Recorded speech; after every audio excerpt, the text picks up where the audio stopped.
With another year under our belts, it's around this time that I like to take a look back and reflect on the games I've played, showing my appreciation for the craft. And with the massive number of releases we got this year, I can confidently say that 2024 was one of the most constructive years in gaming we have seen in a long time, with the players fighting for a return for quality over quantity, leading to what I predict is a new renaissance for the market. But before we approach this new era of video games, I'd like to take a minute and show you all my top 5 games of 2024. Let's get right into it.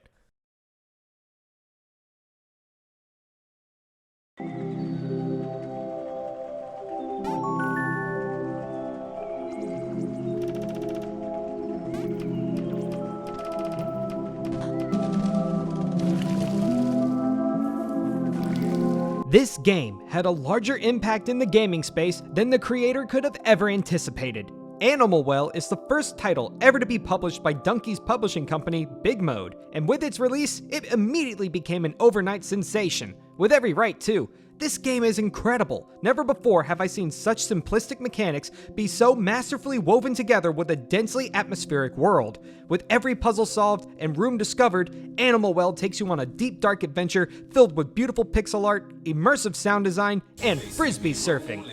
This game awoke a newfound appreciation of the Metroidvania for me, showing me that the more I progressed, the more the level design opens up to me, encouraging me to try new things, take risks, and every so often, just stop and smell the roses.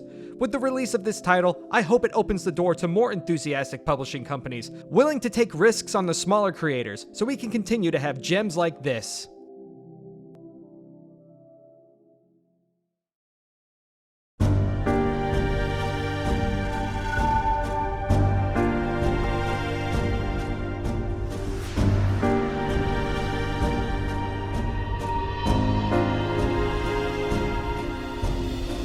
Have you ever had those conversations at night that just make you think about your place in the universe and what lies beyond this amazing miracle we call life?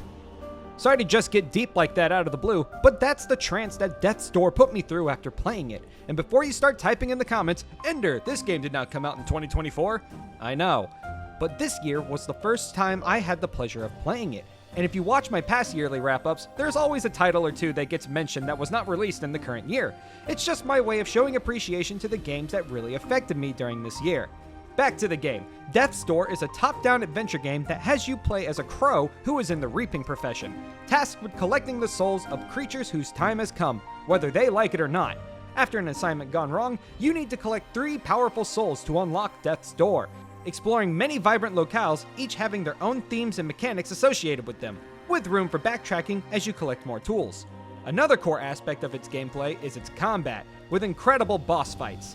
By far the most memorable parts of Death's Door for me were the eulogies given to bosses after they've been defeated, explaining their lives, how they were viewed by others, and what core values represented them, showing how they chose to live. Every single one is beautifully written and has made me reflect on how I lived my life and wonder how I'll be remembered when my time has passed. Definitely an underrated gem, and if you haven't tried it yet, I urge you to give it a go.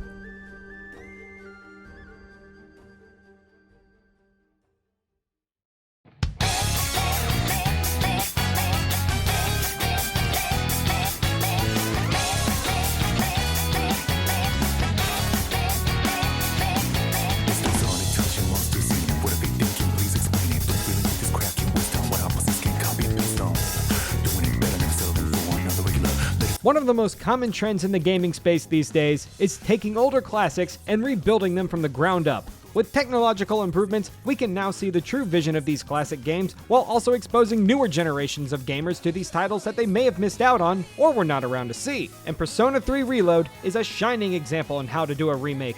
Not only do we get to see this world in its full glory, the title has also been reworked to have better gameplay overall, with many quality of life improvements, new mechanics, and slight changes to the story. And if you've ever played the original, you know exactly what I mean.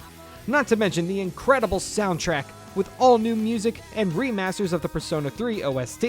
And after playing for over 70 hours, all I have to say is, that ending, man.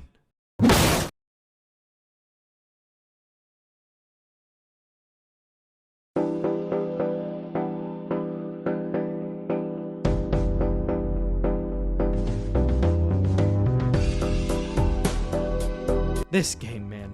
This game. this godforsaken game. I love it. Don't buy it. Balatro is a card game roguelike that has you play poker hands to earn chips to match the blind of the round. As you play, you can collect specialty cards in the form of additional playing cards, jokers, tarot cards, planets, and spectral cards to enhance your deck to make the big number bigger and make brain happy. God damn it, it has me hooked. Roguelikes are already one of my favorite genres of games, and now they throw my favorite card game into the mix, and I cannot stop playing. It probably took longer than it needed me to write this script because I was too busy playing Balatro, and I want to beat it so badly. One, because I want to unlock more decks to change up the gameplay, and the other is to show this son of a joker that I am no flop and he can suck my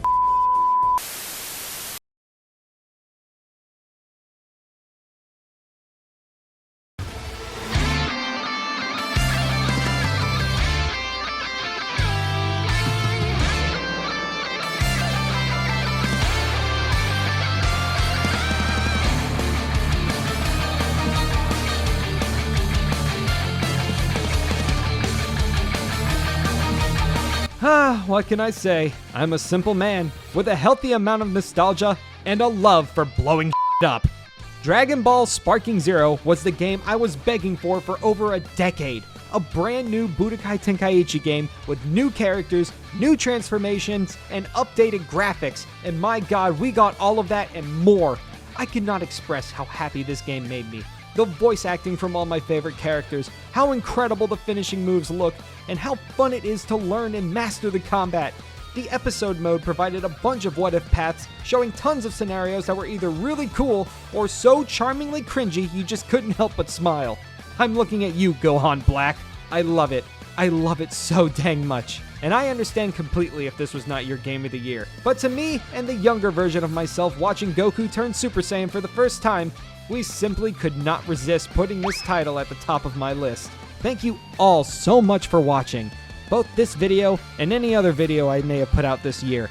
Just you watching the videos, liking them, taking the time to read comments is more than enough to just make this feel satisfying. I hope you all had a very Merry Christmas and are looking forward to an incredible new year. And I will see you all on next year's video. Bye!